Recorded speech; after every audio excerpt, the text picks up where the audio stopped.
Please welcome Marcus Beeby.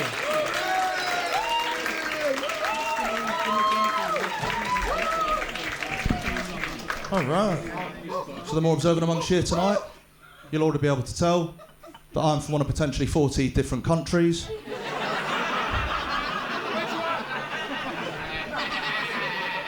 I believe we've met representatives of Asia. Half British, half Malaysian. Strange one, being Asian, you know. A number of times in my life, people have tried to relate to me through my Asianness. A number of times in my life, people come up to me and say, "Hey, you Asian?" And I'll say, "Yes." Now, these people like to tell me they went to Asia on their gap year, and I know they do mean well, but heritage and a gap year are two very different things. See, I done got to a homeless guy and say, "Hey, you homeless?"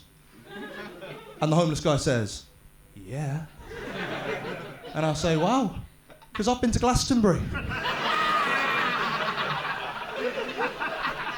Yeah, I slept in a sleeping bag and everything. So it's my mum that's Malaysian, but my dad, he's white, like really, really, really white. And when I think back to my childhood, when I was 5 and he was 50...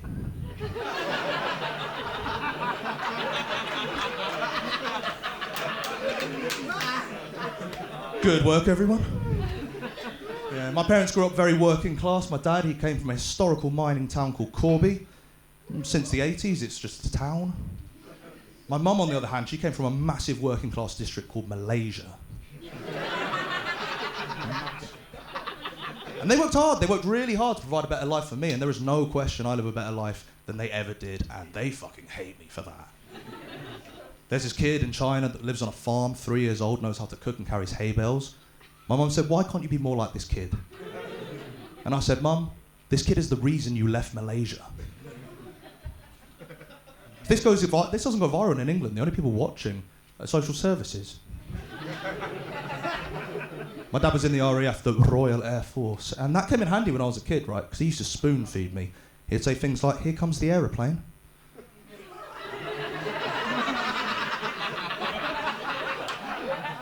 Then the PTSD kicked in.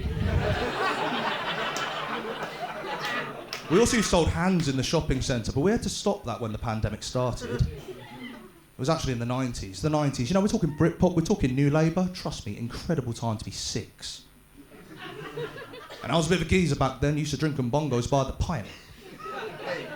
And in my manic, sugared up state, I'd break free from my dad's hand, I'd try and run away, and I don't know if you've ever seen a white man chase a little Asian kid before.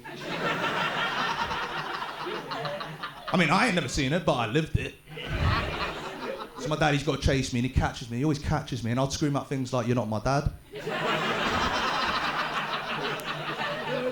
"Who are you?" Which between us were lies, but the people in the shopping centre were witnessing a full-blown abduction.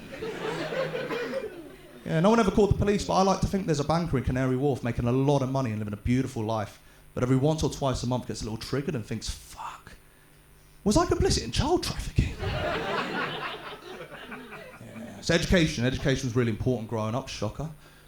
But there was no pressure to become a banker or a lawyer or a member of parliament, especially not a member of parliament, right? Because there's never been one that looks like this. But I'm hoping the UK can be more progressive like in these other countries, right? Because I don't know if any of you knew this, but there's actually been 3 Asian presidents of North Korea.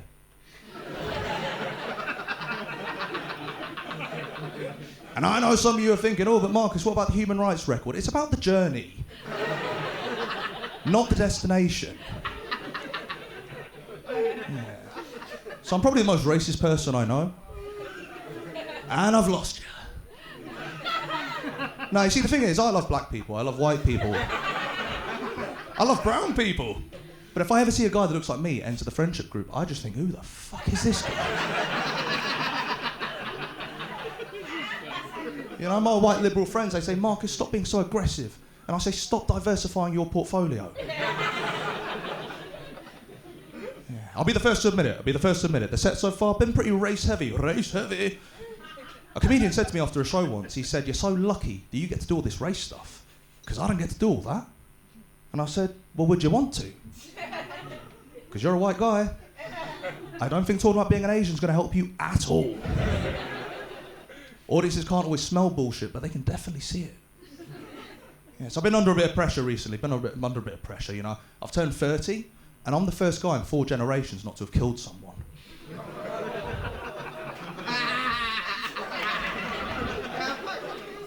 And that's a lot to live up to. It's true.